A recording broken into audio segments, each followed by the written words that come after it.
আমার বেডরুমটাকে স্বপ্নের মতো সাজাবো। তো সেই স্বপ্ন নিয়েই লেগে পড়েছি কাজে। তো কতদূর কাজ কমপ্লিট হলো তোমরা তো দেখতেই পাচ্ছ। তো আজকের ব্লগে দেখাবো যে আমরা কিভাবে স্বপ্নের ঘরটাকে সুন্দরভাবে সাজালাম। Hello everyone, good morning, welcome back my channel. আশা করি তোমরা সকলে ভালো আছো আর আমিও ভালো আছি। তো সকাল সকাল ঘুম থেকে উঠে পড়েছি, এখন ওই 6:30 মতো বাজে। তো খুব সকাল সকাল মিস্ত্রি চলে এসেছে। অনেক দিন হলো যে নিয়ে এসেছি আলমারিটা। তো এটা ফিটিংস করাই হচ্ছিল না, উনি আসছিলেনই না। প্রায় 16-17 দিন পর অবশেষে আলমারিটা সাজানো হচ্ছে। প্রায় অনেক দিন পরে আবার ভিডিও করছি। ওই খাটটা নিয়ে আসার পরে আর কোনো ভিডিও করিনি, ভেবেছিলাম যে একসঙ্গে ঘরটাকে সুন্দর করে সাজাবো, তারপরেই ভিডিও দেব। আর এখানে আমি একটু রেডি হয়ে গিয়েছি। এখানে আছে মিষ্টি, এখানে আছে একটা শাড়ি। তো পাশের বাড়িতেই বিয়ে আছে। আর এখন তো যাচ্ছি সুন্দর মতো সকালের খাবার খেতে। তো দুপুরবেলায় হয়েছিল চরম বৃষ্টি। তো এই তো মিস্ত্রি দাদা সুন্দরভাবে সব কিছু সেট করে দিয়ে গেলেন, আর আমিও সুন্দরভাবে সব কিছু গুছিয়েও নিলাম। তো এই তো গোছগাছের কাজে এতক্ষণ ব্যস্ত ছিলাম। তো সব কিছু হোয়াইটের মধ্যে এবং পার্পেলের মধ্যে রাখার চেষ্টা করেছি। তো একটা দুটো তো অন্যরকম হবেই, যেমন ফুল টুলগুলো লাল, এটা কীরকম লাগছে মনে হচ্ছে। তো এই তো এখন সুন্দরভাবে ঘরটা সেজে উঠেছে। তো দুপুরবেলায় তো খাওয়া দাওয়া সেরকম হয়নি। সকালবেলায় তো দেখতেই পেলে যে গিফট নিয়ে যাচ্ছিলাম খেতে। তো সকালের খাবারটা খাওয়ার পরে দুপুরবেলায় এসেছিল চরম বৃষ্টি মেঘ। তো সেই কারণে আর কিছুই হয়নি খাওয়া দাওয়া। ভীষণ বৃষ্টি, 4-5 ঘন্টা ধরে এমনই বৃষ্টি যে একদম বন্যা চলে এসেছে আমাদের গলিতে। তো খাওয়া দাওয়া হয়নি সেরকম। এখন তো সকলেরই ভীষণ খিদে পেয়ে গিয়েছে। তো ভাবলাম মোমো খাওয়া যাক। মোমো পেট যথেষ্ট পরিমাণে পেটটা ভরে। তো এখানে গাজর আর বাঁধাকপি দুটোকে আমি কেটে ছোট ছোট করে লবণ দিয়ে ভালোভাবে চটকে জলটাকে বের করে নিয়েছি। দিয়ে এখন কড়াইয়ের মধ্যে একটুখানি আদা রসুন সাদা তেলের মধ্যে হালকা ভেজে নিয়ে, তো ওই যে জল বের করে রাখা বাঁধাকপি আর গাজর দিয়ে দিলাম, একটু ভাজা ভাজা করে নিয়ে 2-3 মিনিট মতো নাড়াচাড়া করে নিয়ে এর মধ্যে গোলমরিচের গুঁড়ো দিয়ে দিলাম। 4-5 মিনিট মতো একটু নাড়াচাড়া করে নিতে হবে। এখানে 2 চামচ মতো সয়াবিন সস সয়া সস দিয়ে দিলাম। তো ব্যাস হয়ে গেল। এই সময় না একটা ভীষণ সুন্দর গন্ধ ছাড়ে, একদম চাইনিজ চাইনিজ চাইনিজ খাবারের মতো। তো খুব সুন্দর লাগছিল। এবার গ্যাসের ফ্লেমটা বন্ধ করে দেব। এটা কিন্তু কফি ভাজা নয় যে একদম ভাজাভাজি করতে হবে, জাস্ট একটু নাড়াচাড়া করে রেখে দিতে হবে। তো এখানে আটাটা মেখে রেখেছিলাম একটুখানি লবণ আর সাদা তেল দিয়ে। তো আবারও ভালোভাবে সুন্দর করে মথে নিচ্ছি। এখন ছোট ছোট লেচি কেটে নেব। লেচি কেটে মোমো বানিয়ে ফেলবো। এর আগে অনেকবারই মোমো করেছিলাম, তো আজকে আবারও মোমো করতে যাচ্ছি। মোমো খেতে আমার ভীষণই ভালো লাগে। আর কালকে রাত্রে আমরা গিয়েছিলাম মোমো খেতে। তো যেতে যেতে অনেকটাই রাত হয়ে গিয়েছিল, সেহেতু মোমো কিন্তু শেষ হয়ে গিয়েছিল। তো সবার তো আশা নিরাশা পরিণত হয়েছিল আর কি। তো ভাবলাম যে আমারও খেতে খুব ইচ্ছে করছিল। তো বাড়ি এসে মন আর মানছিল না যে মোমো খেতাম ঝাল ঝাল সস দিয়ে। তো সেটা খাওয়া হলো না, তো ভাবছি যে বাড়িতেই বানিয়ে ফেলি। তো কালকে খেতে পারিনি তো কি হবে, আজকে একটু বেশি পরিমাণেই খাবো। আর বাড়িতে তৈরি করে খেলে না খুব তৃপ্তি সহকারে খাওয়া হয়, একটু বেশি পরিমাণে খাওয়া হয়। তো এই তো ছোট ছোট লেচি কেটে লুচির আকারে বানিয়ে নিলাম। খুব বেশি পাতলাও না আবার খুব মোটাও না। একটু স্টাফিংটা ঠান্ডা হলে ভালো হতো, কিন্তু এখানে গরম গরম করছি, হাতে যেহেতু সময় একদমই কম, খেতে হবে। তো এই তো এখন প্রথম মোমো বানাতে লেগেছি।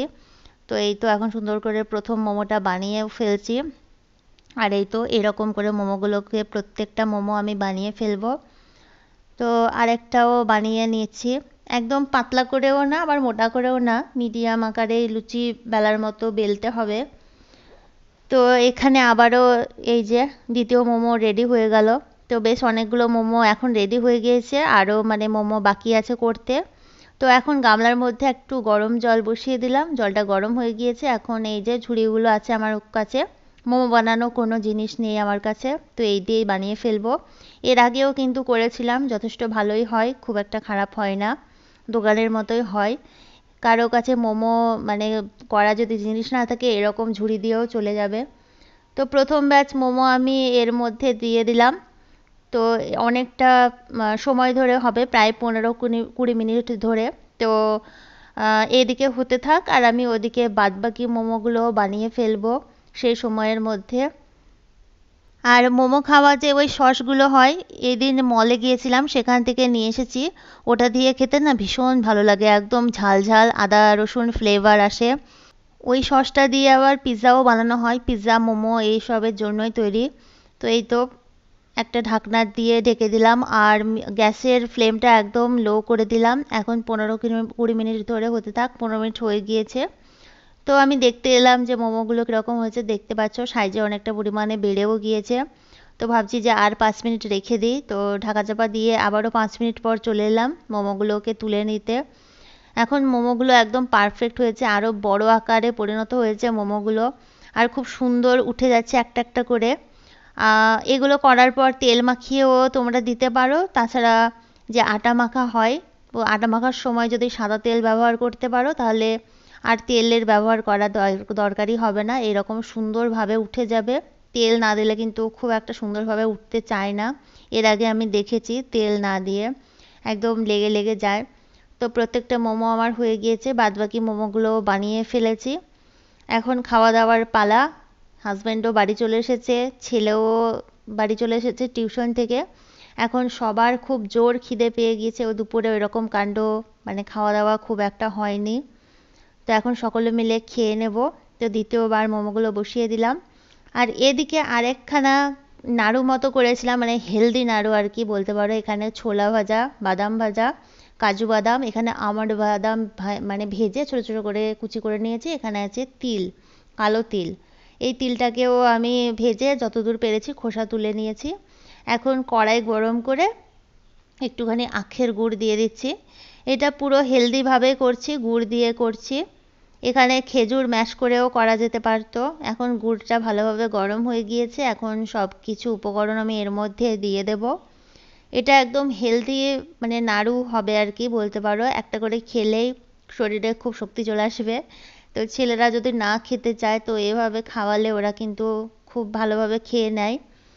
আমার ছেলে কিন্তু এটা খেতে একদম ভালোবাসে না, কারণ মিষ্টি জিনিস ও খুব একটা পছন্দ করে না এর জন্য।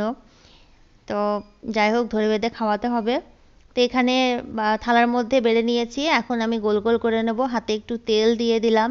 তো বৃথায় চেষ্টা করছি এরকম গোল গোল করতে। আমি অন্য কিছু নাড়ু বলো কিংবা মুড়ির নাড়ু বলো আর নারকেলের নাড়ু বলো, আমি করতেই পারি না। আমার হাত একদম জ্বালা করে, গরম লাল হয়ে যায়, ভীষণ গরম লাগে। খুব কষ্ট করে দুটো করেছি। এরপর তোমরা দেখতেই পাবে যে একদম ছুঁড়ে ফেলে দেবো নাড়ুটাকে নিয়ে, মানে এতই আমার হাতে গরম লাগে। তো শেষমেশ কী করেছি, ঠান্ডা করে কৌটোর মধ্যে ঢুকিয়ে দিয়েছি, আর আমি গোল করতে পারিনি। তো যাই হোক দেখতে থাকো কীভাবে নাড়ু মানে হচ্ছে। নাড়ু তো হচ্ছে না, এই যে ছুঁড়ে ছুঁড়ে ফেলে দিচ্ছি। এর পরেরটা মানে বৃথায় চেষ্টা। খুব গরম লেগে গিয়েছিল, মানে হাতের মধ্যে না একদম চিপটে লেগে যাচ্ছে ওই গুড়গুলো। আমি তো পারিই না। তো আজকের ভিডিওটি এখানেই শেষ করলাম, দেখা হচ্ছে নেক্সট আরও একটি ভিডিওতে।